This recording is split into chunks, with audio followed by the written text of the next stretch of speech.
Hola, buenas. Hoy vamos a hablar sobre la subrogación de trabajadores en sistemas red. Antes que nada, vamos a definir qué es la subrogación de trabajadores.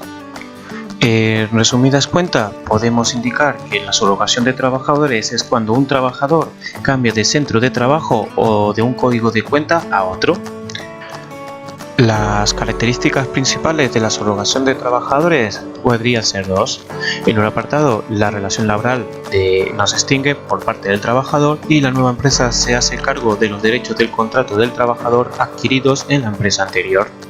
Causas que pueden dar a una subrogación.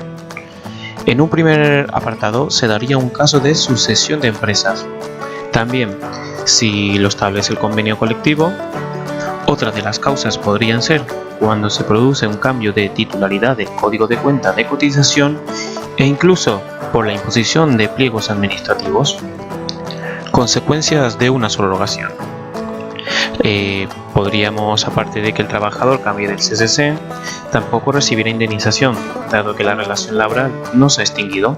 Por otro lado, también podríamos indicar sobre la nueva empresa que se hará cargo de la indemnización por los periodos trabajados en la nueva y en la anterior empresa en caso de baja del trabajador.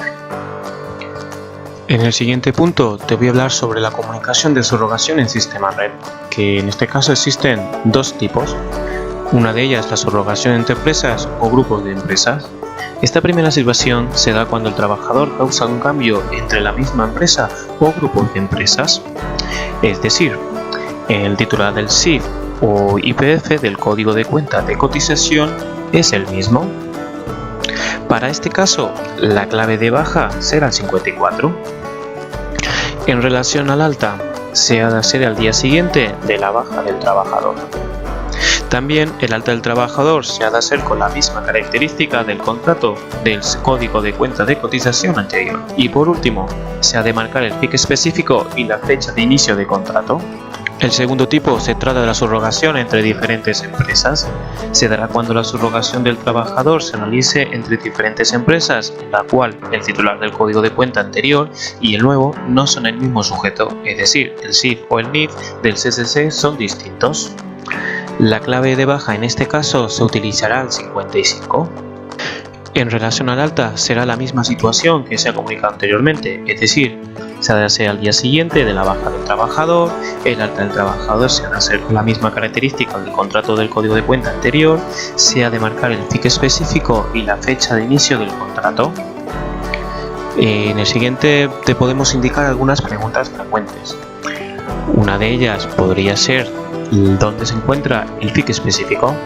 Para ello te tengo preparado una pantalla en donde te señalaré tanto el FIC específico que se encuentra en la primera columna y la fecha de inicio de contrato que lo podemos encontrar en la segunda columna a la misma altura.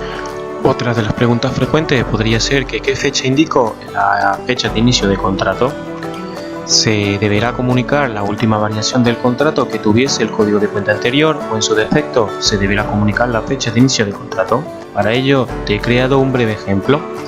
En un primer caso tendremos un alta inicial con un contrato eventual 401 que posteriormente realizamos una variación en el mismo código de cuenta, el 189, es decir, un indefinido. Cuando realizamos la subrogación tendremos que tener la última situación del contrato, tendremos que tener 189. En caso de poner la fecha de inicio del contrato del 401, no nos dejaría realizar el alta. En cambio, si indicamos la fecha de la variación del código de cuenta anterior, señalará que también es el 189 que coincidirá con la fecha FIC específico, por tanto sí nos dejará.